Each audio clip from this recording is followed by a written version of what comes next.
everyone, welcome again and ni hao again, ni hao. Yeah, this is our 360 sacrificial movie. When you're watching, you may feel like you're moving, but don't worry, we do have the knee well for you. You can just feel free to lean on it. But for safety reasons, please make sure you don't sit on the knee well because it's not designed to support our weight.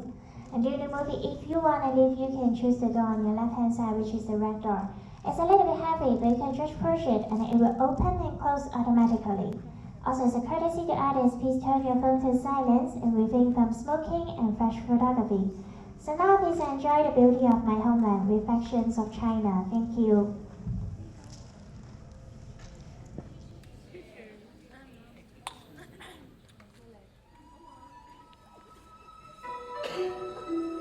Ah, China.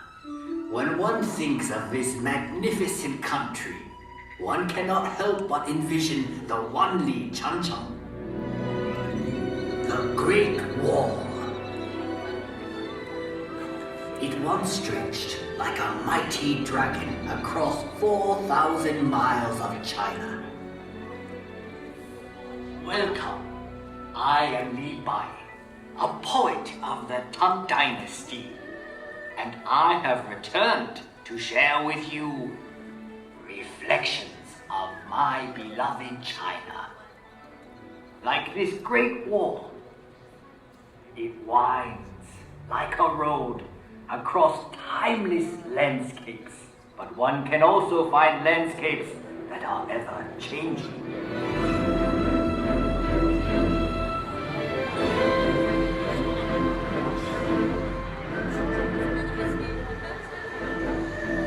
Shanghai, a city forever reinventing itself. Vibrant, sophisticated, romantic.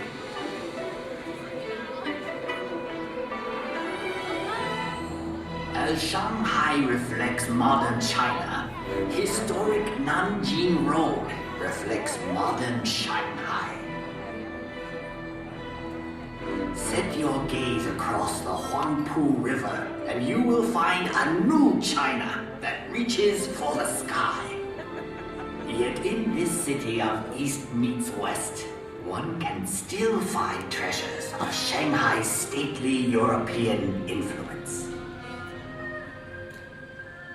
Even in the hectic pace of modern China, there is always time for Tai Chi, a tradition that has endured for centuries.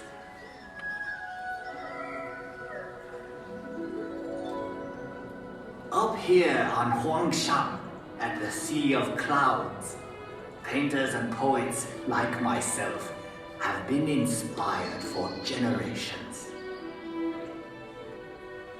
In China, we say, a poem in every painting, and a painting in every poem.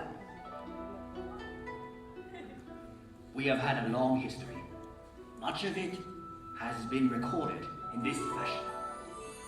However, it may be said that the history of the Chinese people is not written in ink, but with water.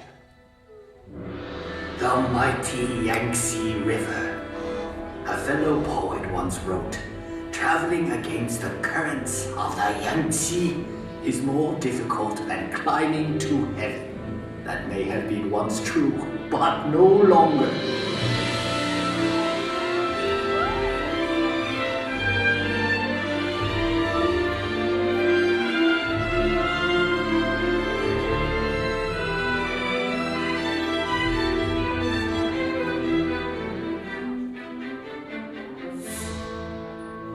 The course of this great river, through mountains and valleys, touches the lives of 500 million Chinese.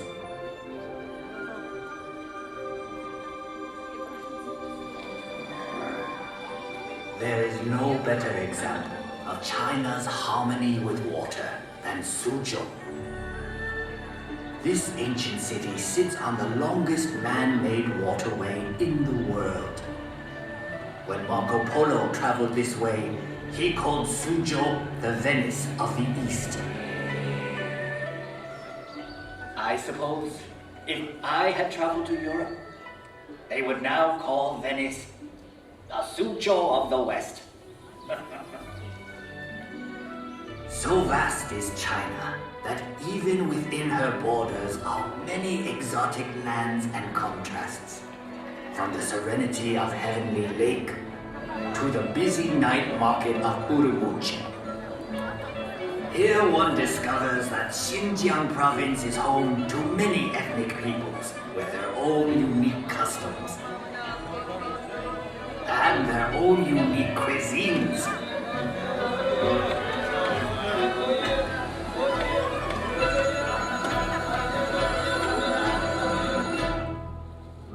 Out here in the Gobi Desert, one still finds travelers on the ancient Silk Road, the same road that over 700 years ago brought Marco Polo to these very gates. The gates of Jiayuguan, the extreme western end of the Great Wall. A visit to Inner Mongolia shows us a reflection of an earlier time. Here, the nomadic people still live much as they always have.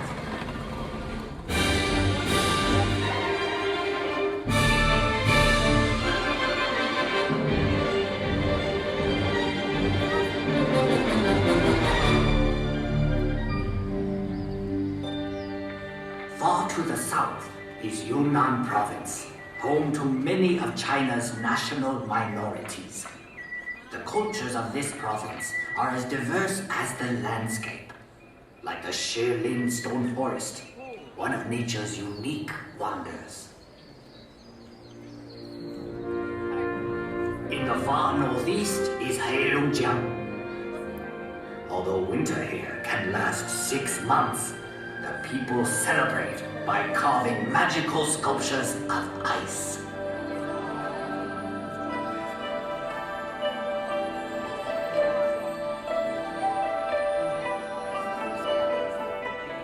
Macau. After 400 years, this exotic land of Portuguese charm is once more within China's borders.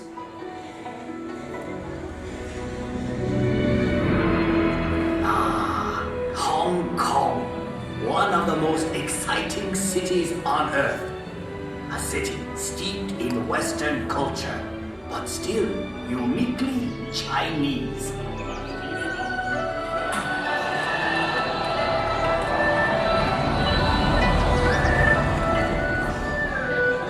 Even Hong Kong's buildings, thrusting ever skyward, reflect the city's vitality. Hong Kong, ever on the move. Yes, the Chinese landscape changes swiftly, but one can also find enduring legacies that reflect our past. Everywhere one sees our history. Ancient treasures like the 9 Dragon screen reflect our traditions. Dragons were a powerful symbol of the emperor's authority.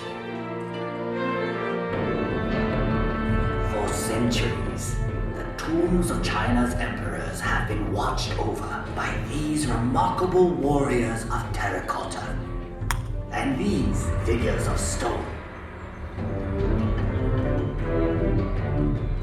And for 800 years, this intersection of 3 rivers has been protected by a silent sentinel, the giant Buddha of Lishan.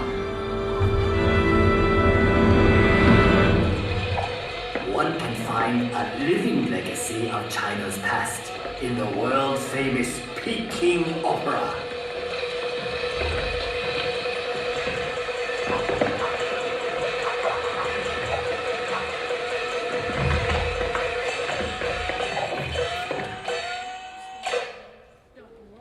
In the center of Beijing is perhaps China's greatest legacy, the Forbidden City. Imagine courtyards that could hold 100,000 members of the imperial court.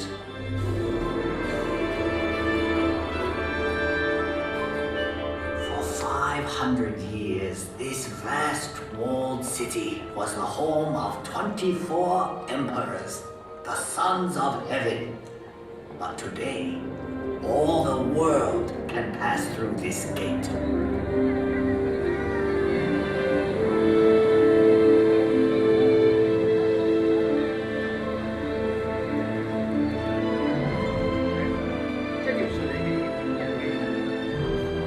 Tiananmen Square.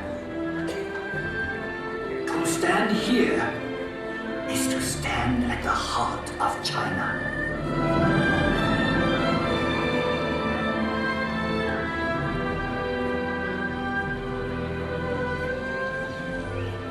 Beihai Park was once a playground for the emperor, but now it is a playground for all of China.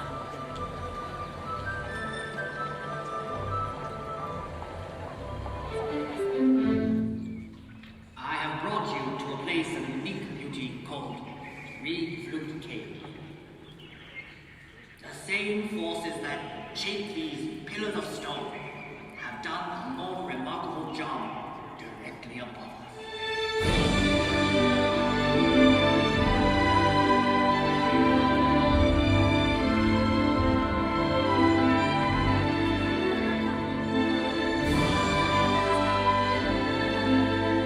The landscape of Guilin is unsurpassed in all of China. Countless artists and poets have struggled to capture the unique beauty of this region. The Li River winds like a silver snake through these scattered dragons' teeth. I once wrote, "Whoever looks on this loses himself in eternity."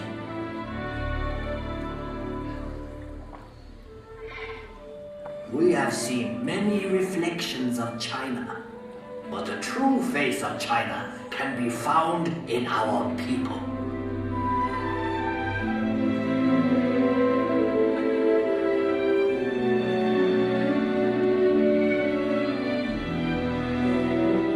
We have now come full circle. Sadly, that means this is where we must part.